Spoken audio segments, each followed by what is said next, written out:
Maqaa akka jedhamu adillee maqaa kee kana dubbisuu wallaaltee na gaafatte anillee qubee jalqabaa dubbise lakki kan koo maqaa abdii an gara gadi godhii of guddise rakkoon qabu akkasitti taa'u waliin dubban yaada eenyu waaqessitaati kan koo dhaggeeffadhu ani maqaan ankoo maqaan Oromoodha ati aadaan kiyyuu afaan kiyyuu kan itti waaqeffattu aadaa warra Arabaati maalati Oromoo waaqeffatamu daabe Oromoo waaqeffatamu qooyi dhaggeeffadhu Oromoo waaqeffatamu waa'ee waaqeffannaa siin qabne achi hin geenye waa'ee afaan aadaa irra jira amma maaliif akka jettee aadaa Arabaa waaqeffatan an jettee bar aadaa Arabaa keessa abbaan raayyaa jira abbaan raayyaa raayyaan maal abbaa raayyaa kan jedhu aadaa Arabaa keessa jira maqaa kan keessa jalqabaa sanadha amma abbaa raayyaa jechuu dandeessa bakka waa'ee afaanii dhiisimee kan waa'ee afaanii nama beeku of hin godhini amma deebi amma suutee ati maqaa keessa deeffattee kan ta'e daabee ko dhiisi wal beekna yoo beekumsi ta'e rakkoon qabu akkaadaamiis immoo alhamdulillah qabna hundayyuu qabna kanan sodaatini nu rakkatin amma kanan si gaafa eenyu waaqessi I don't fear in sodaadhu sodaan qabna ilmaan leencaati irra deebiime ani ilma leencaati ingiliffaan naa jedhedden I don't fear what you say guys okay itti fufi ignorance jecha ignorance fayyadamuun barbaanne waan ta'eedhaaf akka keetii amma itti fufi rakkoon qabu sodaan qabnu ayye heshi bakka amma of saayinsii jedhu waa'ee amantaa dubbachuu waan ta'eef waa'ee waa tokko si gaafadha waaqeenyu waaqessitame gaafiirra jirra maale sin gaaffii masir rakkise beektaa gaaffii keessa waaqni sin adeebisu ani gaaffii deebisa miti bu'ikaa gaaffii deebisne maal goota sirra gaaffii deebisuu cinqamtee dirribaa deebisaa jiru ay dirribaani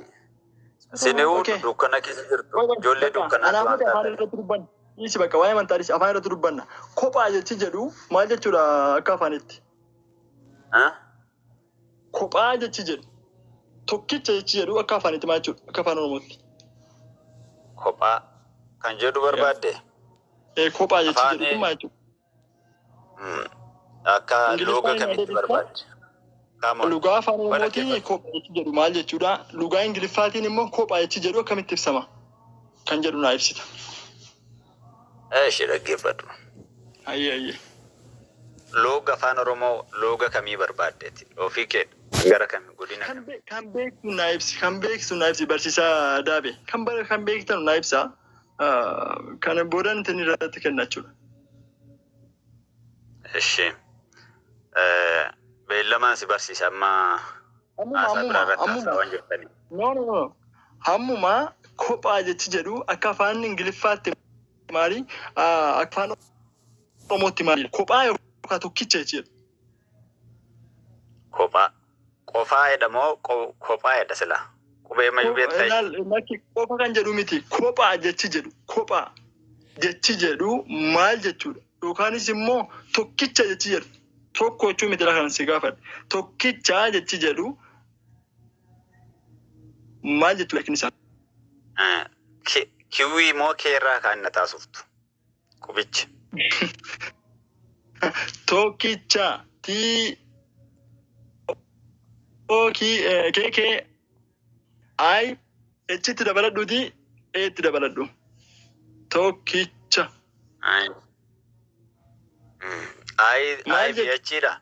afaan Ingiliffaatiin maal jechuudha afaan Oromootiin maal jechuudha mucaan maal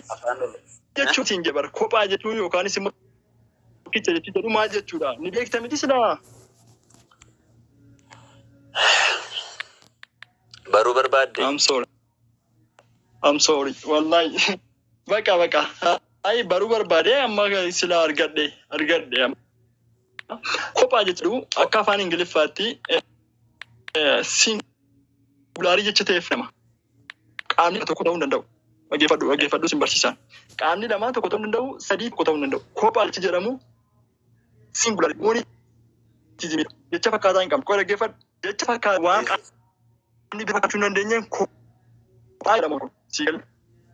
izimite ingilifaan immoo yookaan immoo singular qaamni singular ta'e kophaa jedhamee dubbatama kophaa wanni jedhamu Muhammad